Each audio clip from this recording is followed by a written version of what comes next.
American education sucks. An example of an approach that I think might have generality and be effective. I used to teach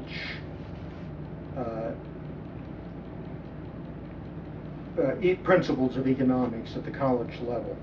I was a graduate student. And the way I learned it was by making the other graduate students talk to me and some of the faculty members. And if I had questions, I went over and over again.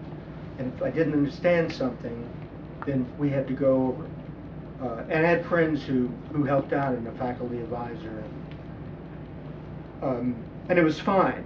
But mostly they hadn't thought of it in concrete terms. They didn't think of it as individual human beings engaging in behavior, a branch of psychology that just happens to be subject to systematic analysis that can be quantified and that is in the aggregate. That is aggregate consumer spending, businesses in the aggregate buying capital goods, governments in the aggregate purchasing what they purchase. So that meant that we were talking about things like recessions, depressions, money supply, interest rates, consumption, savings, the kinds of things that are important today in America to understand. And I insisted that my students develop an intuitive grasp. That is, if Saudi Arabia decreased the price they were charging on the international market, just decided to cut the price and produce more, what would be the effect on American interest rates? What would be the effect on American exports and employment and income? How would the profits of American companies respond? Would there be greater investment in capital goods? Would the American economy become more productive? What effects would it have on other countries in the world? Would their exports change? Would their GDPs change? This is a practical problem. The reason I put it on a test was because it was happening in 1981. And if the students understood that, it could have been an entirely different question. It could have been a question about a war breaking out somewhere. And what effect does that have on trade patterns? It's all economic. It all affects interest rates. It affects employment. It affects borrowing, the money supply, the amount of investment produced, the amount of consumption, the amount of government expenditure, the amount of savings. This is all it is. And students would sometimes say, well, you know, you've given us a list, you've even given us the final exam ahead of time, but you've given us a list of concepts, and you keep going over it in class, and you've given us a little reading that you wrote yourself. Shouldn't I be reading another book somewhere? And the answer is no. The other book is, will be 82 times as long. It will be incomprehensible. It's not necessary. These concepts hang together. They have causal links. They represent a tight, comprehensive model. If you don't understand it, ask questions. Ask me a question. Ask a question in class. If you don't understand it on Monday, ask the question on Tuesday. If you don't understand it on Tuesday, ask it on Wednesday. Because if you understand this, you understand everything that a normal student can understand about macroeconomics. And it's not a textbook kind of thing. I'm giving you something you've never seen before from the real world, and you're able to master it. Well, that's something that might come in a little bit handy today for some Americans. But nobody had that kind of foresight. So, what they would do is they would ask, and then I would explain. You see, so-and-so is able to borrow at a lower rate, and then they can lend at a lower rate, and the profit margin. Anyway, just common sense kind of stuff. You learn that in American government and politics. This is human beings.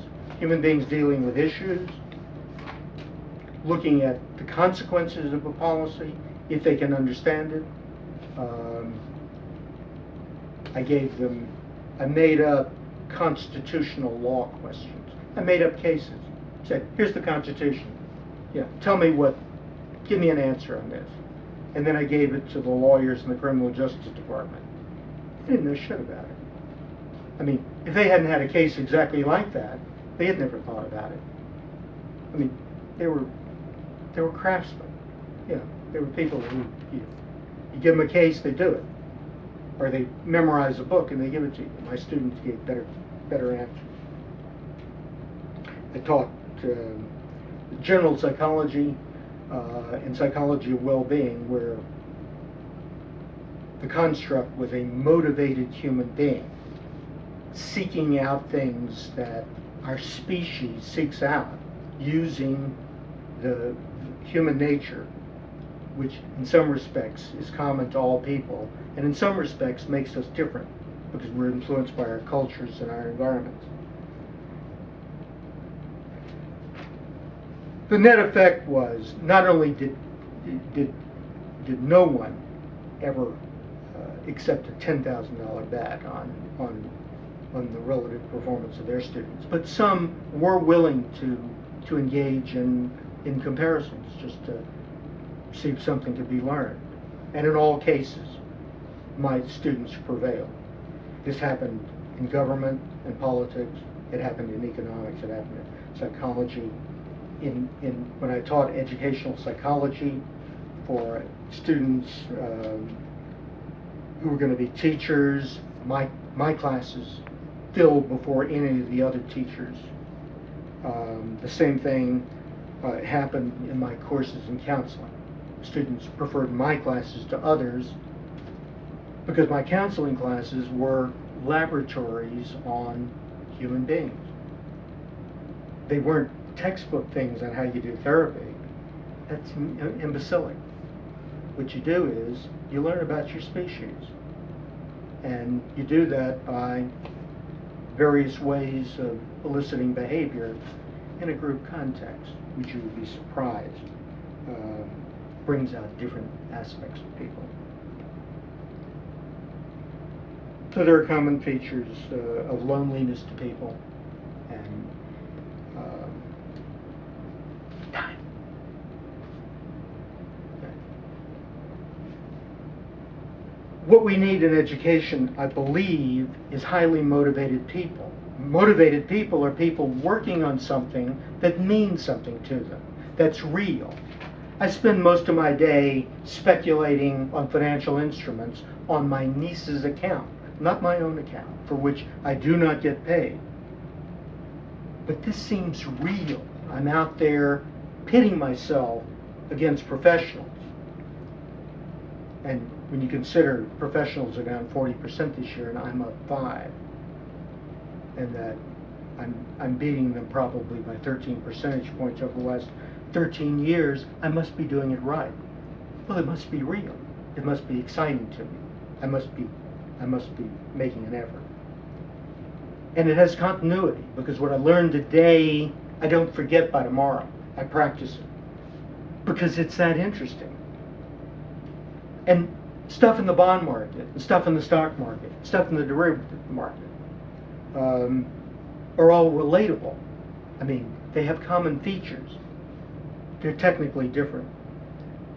And finally, if you have a comprehensive view of the world, of risk and risk avoidance, then this takes into account all of the behavior that we're seeing today in the world and seeing is causing the system not to work.